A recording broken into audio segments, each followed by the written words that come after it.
Greetings, my friend. Thrilled you decided to stop by.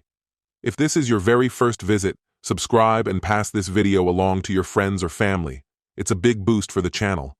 Also, let me know the city and country you're tuning in from. I treasure every comment. Ready? Here we go. I hadn't planned to come home that afternoon, but a forgotten folder sent me back and straight into the image of my wife entwined with my best friend in our own bed. That was their first fatal error. They had chosen to deceive a man whose career revolves around precision planning, executing strategies to the smallest detail, skills just as effective for dismantling lives as they are for building them. By the time I was through, neither of them would wish to remember the day they crossed me. This is how their betrayal became the wrecking ball that leveled everything they thought untouchable. My name is Nathan Walker. I'm 46, and until 3 months ago I thought my life was firmly under control. I work as a regional operations manager for a mid-tier logistics company here in Ohio. It's not flashy, but it pays well enough to give my family stability and comfort. My wife, Megan, 18 years at my side, works as an office coordinator at the local community college. We have 2 kids, Owen, 16, and certain he already knows everything, and Hannah, 14, and still, most of the time, her dad's little girl. That Tuesday, I should have been halfway to Cleveland on my way to a 3-day regional conference. One of those tedious corporate gatherings where you hear endless buzzwords like synergy and paradigm shift while sipping burnt coffee and staring at untouched plates of rubbery chicken. Instead, at 2:30 in the afternoon, I was pulling into my driveway, having turned around because I'd left behind the presentation folder I'd spent the last 2 weeks assembling. As I rolled onto Maple Street, one question looped in my head. Had I left the folder on my desk or in my briefcase? That's when I saw it, Megan's silver Honda Accord parked in the driveway. It wasn't strange for her car to be there physically, but she wasn't supposed to be home. Just an hour earlier, she'd told me she was locked in back-to-back meetings with the dean. My pulse didn't quicken. It simply hesitated, as if my heart was waiting for my brain to make sense of what my eyes were showing me. I turned off the truck and stared at the 2-story colonial we'd bought when Owen was just 2 years old. The house we'd painted a warm yellow because Megan said it reminded her of sunshine. The front door hung slightly open, a detail that caught my attention because she was meticulous about locking it during the day. That's when a cold unease started sliding through me, not the kind caused by a drop in temperature, but the deep, instinctive chill that warns you something is very wrong. I got out of the truck, moving more quietly than I realized. I couldn't have explained why, only that my body told me to approach carefully. The whole neighborhood seemed unnaturally silent. Even Rex, the excitable dog next door, wasn't barking, a rare thing. I walked the brick path past Megan's carefully maintained rose bushes and paused at the front steps. Logic said I should call out, let her know I was there, maybe even tap the horn before getting out. But something kept me still. Instead, I pushed the door open slowly and stepped inside. The air felt heavier, altered somehow, as if the atmosphere itself had shifted. A faint scent lingered, clean yet artificial, like high-end cologne mixed with something warmer and far more intimate. Then I heard it, a man's voice from upstairs. It was low and so familiar it twisted my stomach. A moment later came Megan's laugh, not her usual one, but the softer, playful tone she used when we were dating, back when every touch between us carried a spark. Before I'd consciously decided, my legs were carrying me up the stairs, one steady step at a time. The higher I climbed, the clearer the sounds became, her flirtatious giggle paired with his self-assured tone as if he belonged there. The hallway stretched ahead of me, lined with framed photographs, our wedding day, the kids' school pictures, snapshots from last summer's trip to the Outer Banks. Each image felt like it was watching me as I advanced toward the half-open door. I stopped at the threshold. Through the narrow opening, I could see our bed, the same king-sized one we bought after moving in. Megan was perched on the edge, wrapped in nothing but the sheet her mother had given us as a wedding gift. Her blonde hair was mussed, falling over her shoulders the way it used to drive me wild, though now it only churned my gut. And there he was, Victor Kennedy. Vince, my closest friend since college. The man who'd stood beside me as best man. The same guy who had once helped me carry furniture into this very house. The man who once came over for Sunday barbecues and played catch with my son now sat beside my wife on our bed, bare-chested, grinning like he'd just won something priceless. For several long moments, none of us moved. Megan's back was turned toward me, while Vince kept his eyes fixed on her, wearing a self-satisfied smirk that made my hands clench involuntarily. Then she turned, our eyes locking. I watched her expression shift in sequence, first shock, then a flicker of guilt, and finally settling into an expression of clear irritation. "Nathan," she said sharply, tugging the sheet tighter around herself, "what are you doing here?" No apology, no attempt at denial, just annoyance, as though my presence was the disruption here. Vince remained silent, leaning back on his elbows, studying me like I was a performer in some private show. His look seemed to say he was eager to see how the oblivious husband would react. "What am I doing here?" I repeated, the words sounding alien in my own voice. "This is my home, Megan." She actually rolled her eyes and let out a sigh, the kind of casual dismissal that stung worse than an insult. "You told me you were going to Cleveland," she said, matter-of-factly, as if that explained everything. "You weren't supposed to be back until Friday." Her indifference carried a weight far heavier than anger. It told me this wasn't a careless mistake. This had been planned. They'd counted on me being gone. "How long?" I asked, looking between them. Vince finally spoke, his voice carrying the same smug edge he'd used back in college whenever he thought he was being clever. "Does it really matter, buddy?" he drawled, dragging out that last word like it was some private punchline. Something inside me went cold. A heavy stillness settled in my chest as I looked at the two people who had just dismantled my entire life. 18 years of marriage, 25 years of friendship, all gone in one moment of selfishness. "You want to know how long?" Megan said, standing up while still clutching the sheet like it offered her some kind of dignity. "Fine. 3 months. Satisfied?" 3 months. While I was working extra hours to cover Hannah's braces, while I was planning our anniversary, while I was keeping our family together. They'd been sharing private jokes at my expense. 3 months, I repeated slowly, my voice low and sharp. In our bed, in our home, while our children... Vince cut me off with a short, dismissive laugh, shaking his head like I was being unreasonable. "Come on, man," he said, bending to grab his shirt from the floor. "It's not like you and Megan have been some grand romance lately. When's the last time you two even talked about anything real?" That was the breaking point. I stepped closer, and his cocky grin faltered, just slightly. "Don't!" I warned, pointing a finger at him. "Don't you dare make this about my marriage! You were my friend!" "I am your friend," Vince said, standing now. "Sometimes friends have to be honest. Megan's been unhappy for years, Nathan. Years." I turned to my wife, waiting, hoping for her to deny it, to say something that would make sense of this disaster. Instead, she nodded. "He's right," she said quietly. "I have been unhappy. You're always working. And when you're home, all we talk about is the kids, the bills, the house. When's the last time you asked me what I want? What I need?" "So your answer was to sleep with my best friend?" I asked. "My answer was to feel alive again," she shot back. "Vince listens. He makes me laugh. He makes me feel like a woman, not just your wife and their mother." The way she said just felt like a knife to the gut, like those roles were somehow beneath her. I looked back at Vince, now fumbling with his shirt buttons, his hands not quite steady.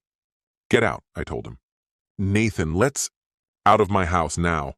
He glanced toward Megan, as if waiting for her to speak for him. She stayed silent. He brushed past me with a low growl. "This isn't over."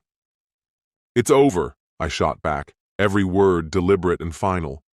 The moment the front door clicked shut, I reached for my phone. No more waiting. It was time to start making calls. Before Vince's car even cleared my driveway, I already had my first number dialed. Megan was still upstairs, probably scrambling into her clothes and trying to decide her next move. But I wasn't on defense anymore. Now, I was running the board. "Davidson Construction," a voice answered. Gary speaking. Gary Davidson, Vince's boss. A no-nonsense man in his 60s who didn't tolerate any fooling around on his crew. Gary, this is Nathan Walker. We met at the Chamber of Commerce mixer last month. Of course, Nathan. What can I do for you? I thought you should know Victor Kennedy has been using company hours for personal business. Specifically, he's been spending them in bed with my wife. A long pause, then a clearing of the throat. You're certain about that? I just walked in on them in my bedroom at 2:30 on a Wednesday.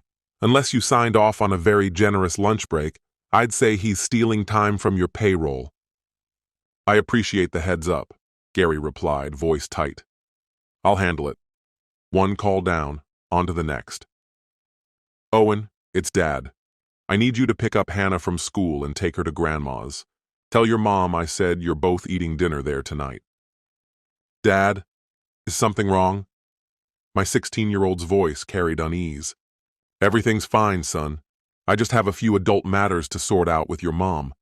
Can you manage that for me? Yeah, sure. Should I tell Grandma anything? Just that I'll call her later. When I hung up, I could still hear movement upstairs. Megan hadn't left. Time to move to phase 2. I scrolled through my contacts until I found Jim Bradley, an administrator at the community college where Megan worked. We'd met often enough at school functions. Jim, this is Nathan Walker, Megan's husband. Nathan, good to hear from you. How have you been? I've had better days. I thought you should know that Megan's been attending to personal business during work hours. She told me she had meetings with your staff today, but she was actually here, at home, with another man. Silence then. I see. Thank you for telling me, Nathan. I'll look into it. I figured you'd want to know, especially with budget cuts. No sense paying for hours that aren't being worked. After I ended the call, a strange but welcome feeling came over me. Control. It had been months since I'd felt it. For too long, I'd been the man who trusted too easily, believing people would do the right thing. That man was gone. Megan appeared at the top of the stairs, now fully dressed, her face flushed with anger. What did you just do? She demanded. I met her glare with a thin, cold smile. I leveled the playing field. 15 years in logistics had taught me more than how to move freight. It taught me how to move information, trace its path, and use connections when they mattered most. By the time she stepped into my office doorway, I was already 3 moves ahead. Nathan, we need to talk, she said, dressed for work as if she could still salvage this. I'm listening, I replied without looking up from my computer. What you think you saw upstairs? It's not what it looked like. Megan, I said, locking eyes with her. I found you in our bed with Vince. There's no alternate version of that story. It was exactly what it appeared to be. She slid into the chair across from me, trying to look calm, though the tension in her jaw betrayed her. Fine. Yes, Victor and I have been involved. But Nathan, our marriage ended years ago. We've just been 2 people sharing a house for the kids' sake. So instead of having a conversation, you decided on an affair?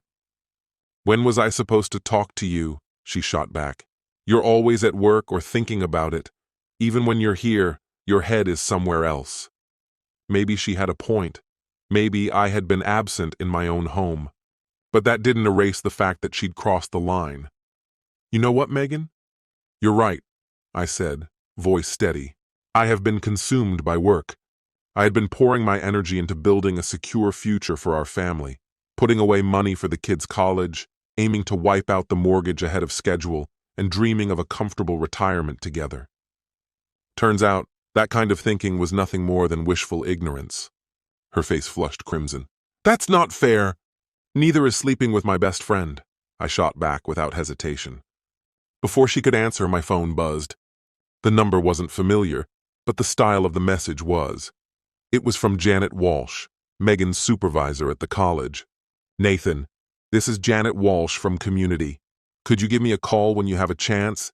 It's about Megan's employment. I held the phone up so Megan could see. The color drained from her face. You didn't. I told them the truth, I said evenly. That you've been using work hours for personal business. You bastard, she spat. leaping from her chair so quickly it rolled back and bumped the wall. "You're trying to destroy my life." "No, Megan, you manage that yourself. I'm just making sure you face the consequences." She stomped toward the door but stopped in the doorway to throw one last glare over her shoulder. "The kids will hate you for this. They'll learn that actions have consequences, something you've clearly never grasped." When she was gone, I pulled up a number I'd been saving for the right moment. "Stephanie, it's Nathan Walker, Megan's husband. I think it's time we had that conversation you offered about Victor's behavior at the community center." Stephanie Carson, who headed the local PDA, had dropped a few sharp comments about Victor at a neighborhood barbecue months back, remarks about him getting too close to married women. I'd dismissed it then, not anymore. "Oh, Nathan," she said, her voice slipping into a knowing hush. "I've been wondering when someone would finally connect the dots." "What dots?" I asked. "Victor's been working his way through married women in this town for months. Megan isn't the first, just the latest." Within 20 minutes, she'd given me the complete picture, and it was worse than I'd expected. According to Stephanie, Victor had been prowling social gatherings like a predator with a permit. There's Linda Morrison, Tom's wife. She ended it last month, and Sarah Chun from the school board, though that fizzled in 2 weeks. Oh, and rumor says he tried with Janet Fitzgerald, but she shut him down fast. "How many people know about this?" I asked. "More than you'd think. Victor's not nearly as clever as he believes. We've been watching him self-destruct for months, just waiting for someone to stop him." "Well, that wait's over," I said. I hung up and went straight into my call list. First was Tom Morrison. "Tom, it's Nathan Walker. I need to ask you something, and I need it straight. Has Victor Kennedy been bothering your wife?" Silence, then a long exhale. "Yeah, Linda told me last month. Said he cornered her at the grocery store and made some crack about her being too good for me." "What did you do?" I asked. "Linda didn't want a scene, said she could handle it. But if he's been fooling with Megan, too..." "He has, for 3 months. Son of a bitch, what do you want me to do?" "Spread the word. Let people know exactly what he's been up to." Next was Janet Fitzgerald. She confirmed Stephanie's account of Victor's failed attempt. "He cornered me after the city council meeting last month," Janet said. "Told me I was wasting my time with my husband and that he could show me what a real man was. I told him exactly where he could put that offer." "Would you be willing to tell others?" I asked. "Honey, I've already been telling people. Most women here know to keep away from Victor Kennedy. It's the men who've been slow to catch on." By 6 o'clock, my phone was blowing up. The news was spreading like wildfire, incinerating Victor's reputation and dragging Megan's down with it. That's when the front door opened and Owen's voice carried through the house. "Dad, Grandma sent us home. She said you had called and told her we should return." I stepped outside to greet my children. Owen wore a puzzled expression, while Hannah's body language made it clear she was uneasy. "Hey, you two, how was your time at Grandma's?" I asked. "Dad, what's happening?" Owen replied. "Grandma was acting weird and Mom's car is here, but she won't answer when we call for her." I took a deep breath, steadying myself. It was time to be the steady father they needed in this moment. "Both of you, sit down," I told them. "There's something important we need to discuss.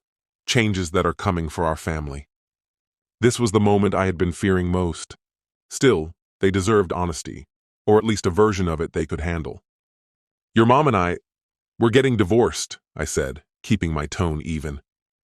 Hannah's eyes instantly filled with tears. Owen simply stared at me speechless. "Why?" Hannah whispered.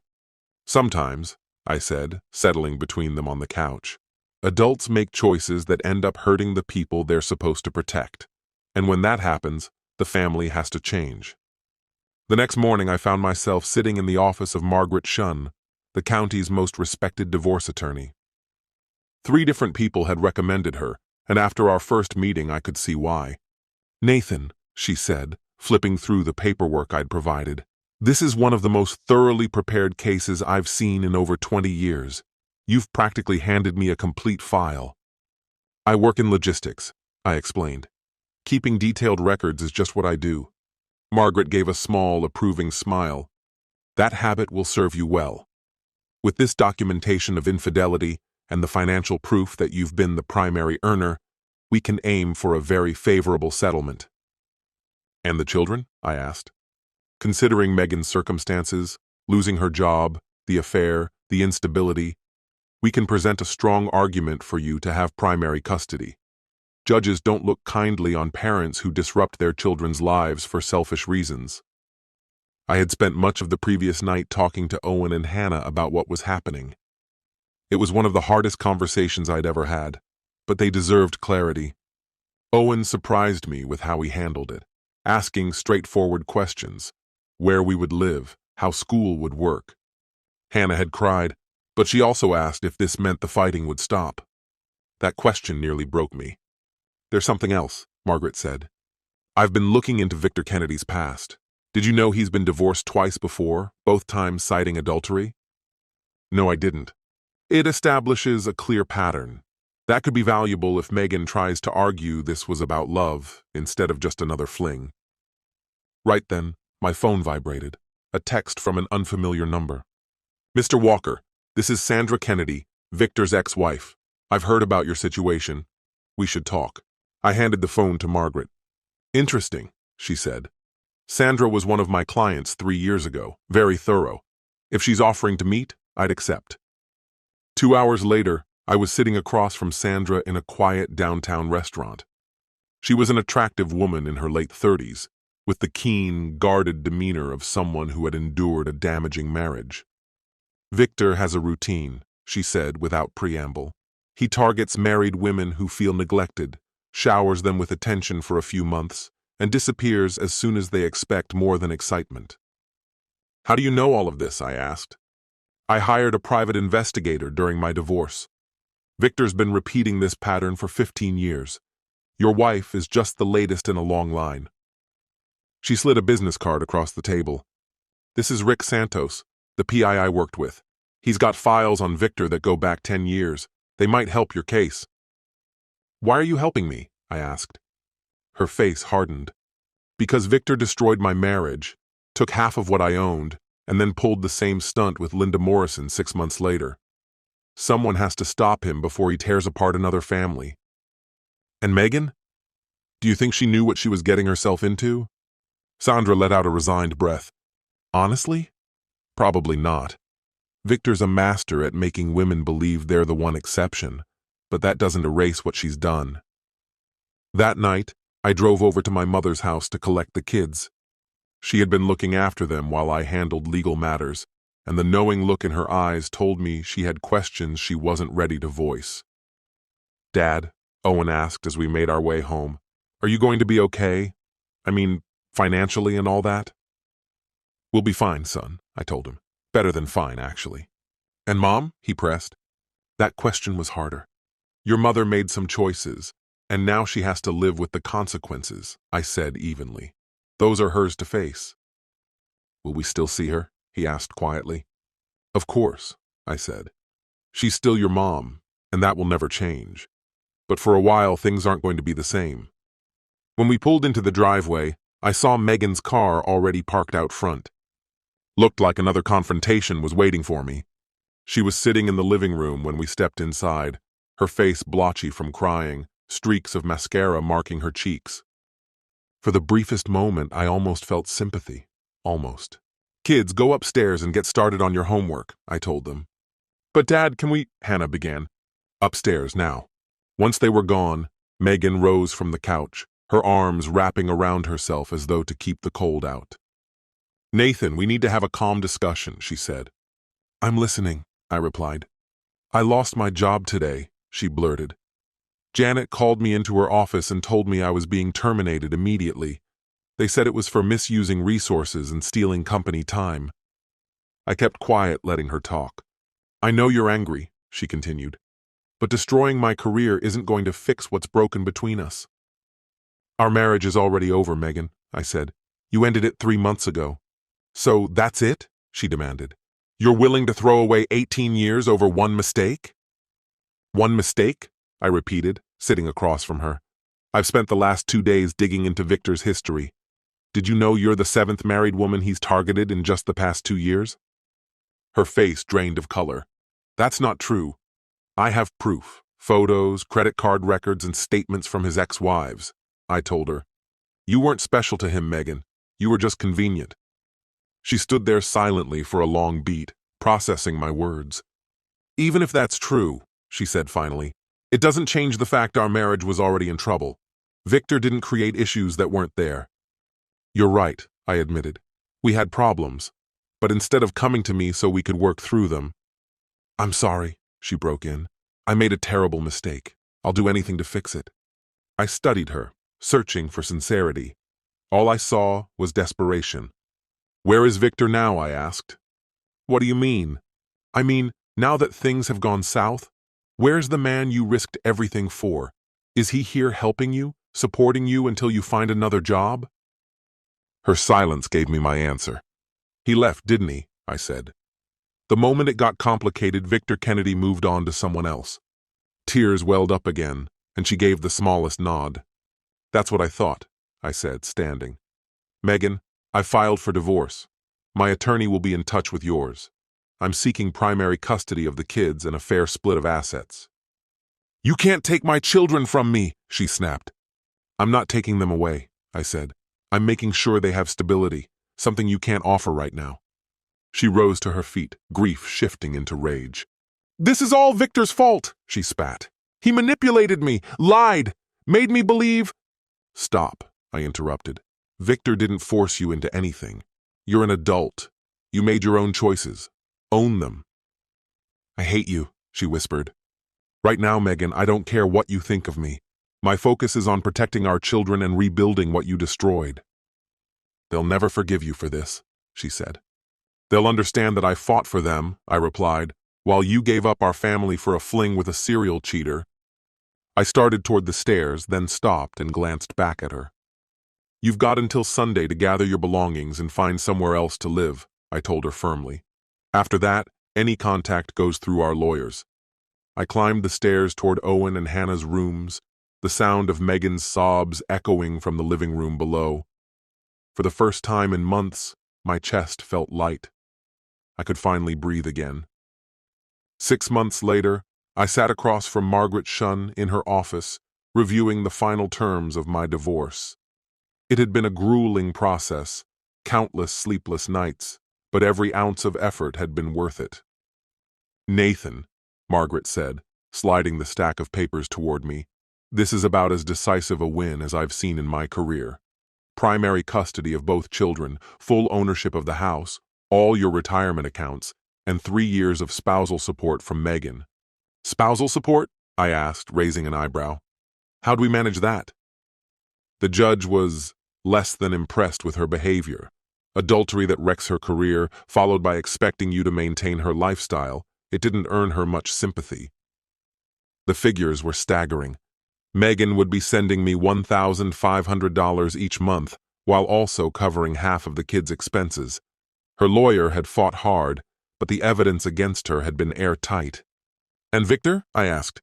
Facing his own fallout, Margaret replied. 3 separate civil suits from women he misled, and his job situation collapsed after your call to Gary Davidson. He was fired within 2 weeks.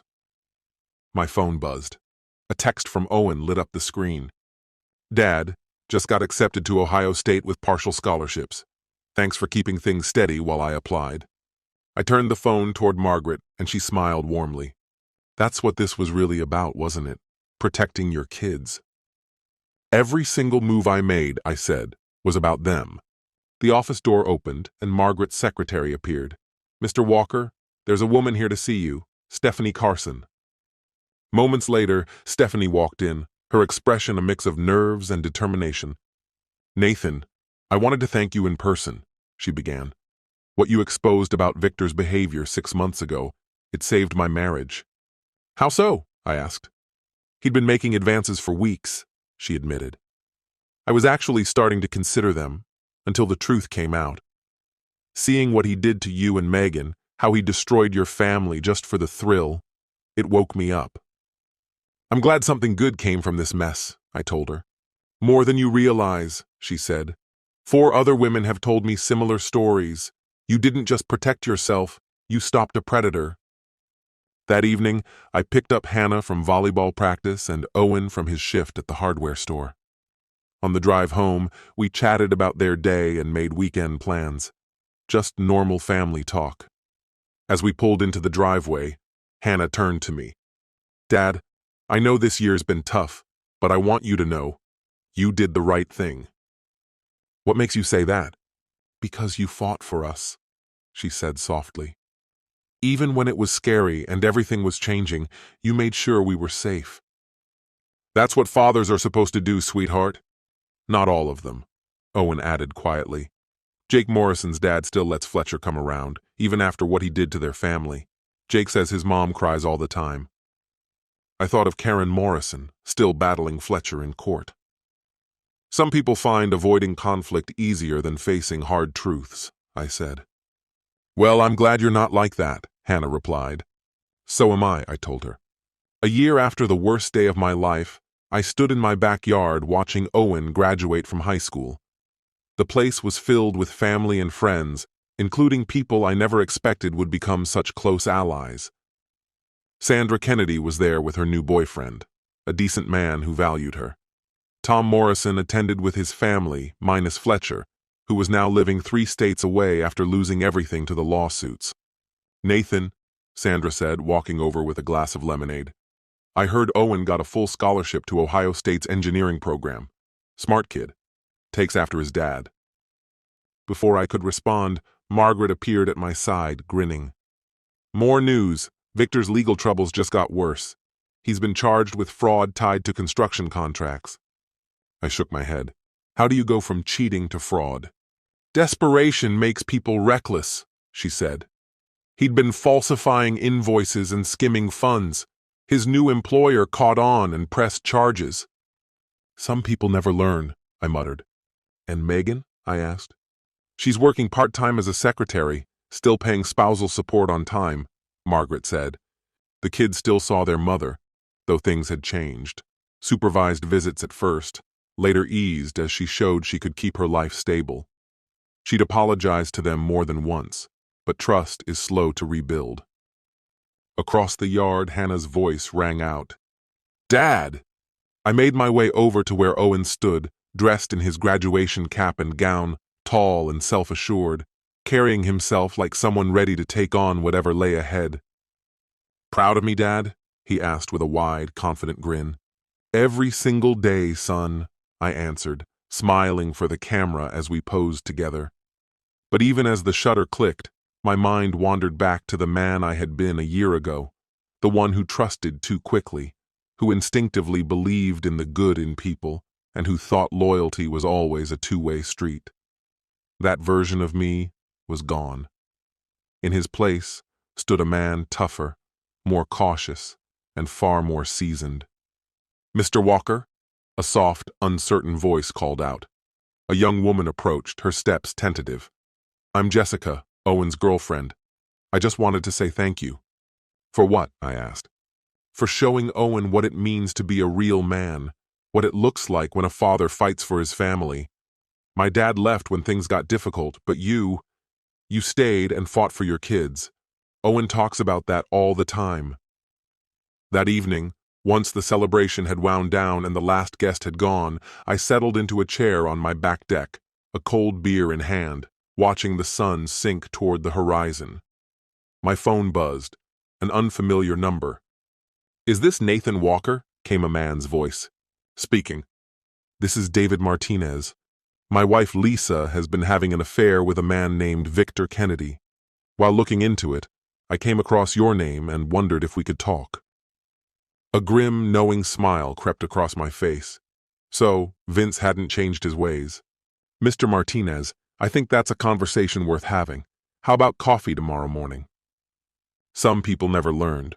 Others, like me, had learned exactly how to defend what mattered most.